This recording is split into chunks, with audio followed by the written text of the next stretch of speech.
Hello football! Today we have the Champions League and the match Paris Saint-Germain Manchester City, score 1-2. In fact, this is a historical event in terms of its content and context, so let's get started right now. So to begin with, this is Manchester City's 10th win in this Champions League and the best result for English clubs since 2003. And also this is the 6th victory in a row, and this is already the best result among the British clubs in general in 51 years. And by the way, it was my beloved Leeds who did it last time. As I said, it was 51 years ago. I remember now how sad I was then. I had to get lost in some bar for about a week. I can't remember what it was called, either Yellow Whore or an Orange Lady or something like that. Well, in short, I didn't dry it out. Oh, my beloved Leeds, you disappointed me. Well, okay, let's go directly to the match. First, let's talk about how the teams came out at the start, with what lineups, with what plans, and then we'll talk about what the whole thing led to. As you remember, before the match we assumed how Guardiola would play, and then we got to the point. Both the scheme and the composition, everything turned out as expected, unless we advised initially releasing Zinchenko on the flank, who came out there later, and we also expected Man City to start the game with a forward. As a result, this is a conditional 4-3-3 scheme, which is rebuilt into 4-2-3-1, where Gundogan often played closer to the center, and there's Bernardo Silva, who nominally plays on the right in midfield, and Kevin De Bruyne, who plays nominally a forward, had quite floating positions, as it usually happens like this. Walker played lower on the right, Cancelo played a little higher, but also high as usual. He did not climb very actively from the beginning, plus, in general, the line of defense of the City was not raised, and that was expected. But the saddest expectation that eventually came true is that the game of Man City was to be without particularly scary moments. That is, the team has possession of the ball, it has control of the game, but there was no chances. Typical Man City. Now, as for PSG, Marquinhos returned and took a place in the center of defense, Florian Zeé took the place on the right, this is also the first choice if he is healthy, and the only question was who will come out on the left in defense. It was an important question, because in this place at City is played by Mahrez, who is strong 101, and one need to be careful with him. In previous matches, Diallo played here and, to put it mildly, did not look very good against top rivals. Remember the matches against Bavaria, when he was taken just like a child and Pochettino had to change him to a backer, and just in this match Becker comes out immediately at the start and played just fine. In the first half he didn't let Mahrez do anything at all. Yes, in fact, in the second half too, he looked good. During the game he was beaten only once on dribbling and that's it. Of course, this is not only his merit, it is the merit of the team as a whole. He just played competently in the position without any performances. And you see, PSG's main task was to keep the City in every section of the field efficiently, competently, not to let them create their pressure traps, to prevent them from creating a numerical advantage on the flank and make a sharp press to the center of the field. Also, PSG came out pretty balanced, or rather balanced as much as possible. Paredes is a player who helps the team move from defense to attack. Gueye is the pressure, distraction, and Verratti is, well, he's just everything. That is, he is the maximum fighting, if I can say so. For example, there was a moment when the fullback needed to advance on the player, and Verratti sat back at that time, so that City players would not use the space behind Becker. And by the way, in such trifles and timely safety net, a clear choice of position, timely competent movement, the class of the player is shown. High connections from him are also not the news. This season he often rises almost to a position under the striker, sometimes even bursts into the penalty area. For example, in this match, remember the moment that PSG created, the most dangerous one in the second half. It was Verratti who was one of the main creators of this moment, and he was just a little short of enough to reach out and finish normally. But as for the offensive line, PSG both surprised and disappointed disappointed me. We expected Neymar to come out in the center, but he will go deeper in search of the ball. Mbappe will constantly be on the flank where Cancelo is to keep him at bay, but in the end there was some kind of confusion. I mean, their positions are of course quite conditional, the players can change places several times during the match, but all the same, especially in the game against Man City, it was on the flank that Cancelo looked some. I really wanted to see Mbappe there on ongoing basis, so that he could literally terrorize this flank. But Pochettino apparently followed a slightly different logic.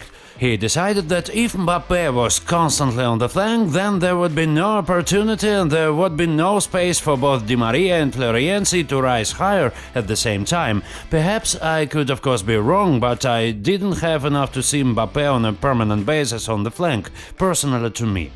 Although it's not so important anyway, because Mbappe was closely guarded by opponents throughout the match, and he did not even strike a single blow. By the way, this happened to him for the first time in the Champions League, and for this thanks to Diaz, who led those who should act on him at the moment. And yet I think you saw that headlines in the media or maybe posts on social networks that Mbappe has fewer touches than even the goalkeeper of Man City, Ederson, and that's true, this is really a fact.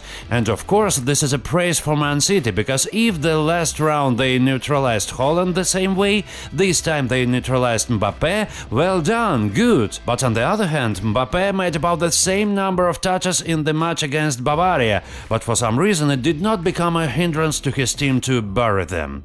The point here is that where he could be allowed to make these touches, and how much in dangerous zones it could be made, that's all. So don't take this information directly as some kind of perfect indicator. You better pay attention to the key passes, where Mbappe is just the leader and made half of all passes under the blow of his team. And in general, as far as the game is concerned, in the first 35 minutes the PSG managed to hit the City's goal 9 times, and after that you can draw conclusions about how well the defense played. During the time, Man City struck only 2 hits. Now we all know what happened in the end. It was much better than the MC. They pressed, they created, and in the end they naturally scored first. Why it was natural? But because they created a lot, chances constantly led to standards, and they implemented the standards. And moreover, check it out how they implemented it. There was Paredes and Verratti. Look what they did. They blocked the most dangerous MC players, created favorable conditions for Marquinhos, which is beautiful on the second level, and now on the second try he scores. Everything was absolutely natural. And I have to say, Marquinhos is generally crazy in this regard. It seems to me that his goals with his head have become as iconic as those of Sergio Ramos. Although he is not a big guy, but how precisely does he choose a position? Last year he scored against Leipzig and Atalanta, this year he scored against Bavaria, and he scored against Manchester United in the group, and now he scored with his head to Manchester City. And here you can just throw a complaint against Pep Guardiola. Why the hell you bold charlatan did not prepare for this? We have a lot of examples that Marquinhos is dangerous, that PSG is preparing for standards, that they cover the strongest players. I don't know why you were not ready, but Pochettino is nice that he uses this strength to its fullest. Well, okay, now about the second half. Why did everything turn upside down there? What happened there in the second half? In my opinion, there are 2 simple factors. First, Paris Saint-Germain went to the field to keep the score, that is, they went according to the Lyon scenario last year. Moreover, they sat down thoroughly and fanatically, because even Florenzi did not even think to run forward. And secondly, Manchester City stopped looking like man's ball after coming out of a cold puddle. They finally began to play bolder and more aggressively to impose pressure. Of course, it was risky, but it was fully justified. And the most important thing was said by Pep Guardiola himself after the match. He said that in the second half we were just ourselves. We need to play that way, otherwise we won't succeed. Finally, hallelujah, my message reached him. I told him I have already written everywhere, and on Twitter, and in Telegram, and in WhatsApp, and even in Chinese social networks I have registered, because he is sitting here. I do not understand understand why, what kind of strange fetish he has. I wrote to him and he finally understood. Hallelujah! Why do you think you have to make things complicated? Why come up with something at such late stages of the Champions League when you just can play as you can, when you prepare the team and play it with it throughout season? Everything will be fine this way. Man City is actually good with this, I mean to play as they can. Even in the moments are not realized anyway, sooner or later something will fly in, and sooner or later even the fortune will turn to you no longer an S but with a face.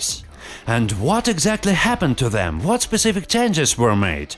In fact, there are not very many of them. Zinchenko came out and began to play higher and more active than Cancelo. The pressure became more aggressive and well coordinated, and this has already led to the fact that PSG himself shivered from such a pressure. And you saw perfectly well that both conceded goals was the result of personal mistakes of PSG players. First, Navas brings him out of the blue, although he is an experienced goalkeeper. This is a top goalkeeper, but no, it is at this moment to bring when the MC began to play in the usual style, or Mahrez begin to beat the standard, and he punches, hits through the wall, found some kind of gap, in some unknown magical way it flows there and the ball flies into the goal. Well, you must admit, never in life will Mahrez repeat such a blow again, never in general, and few other players will repeat this. But it is at this moment, at this very moment, when the MC becomes itself, such a miracle happens. And I personally even have a definition for such a miracle. I believe that it is even somehow tangible in our world football. I call it championship luck, when you don't even seem to deserve that much. It seems like even your opponent is stronger in some component than you, but you insist on your own, you play on your own, you push your hammer, you turn on character, and sooner or later you start to get lucky.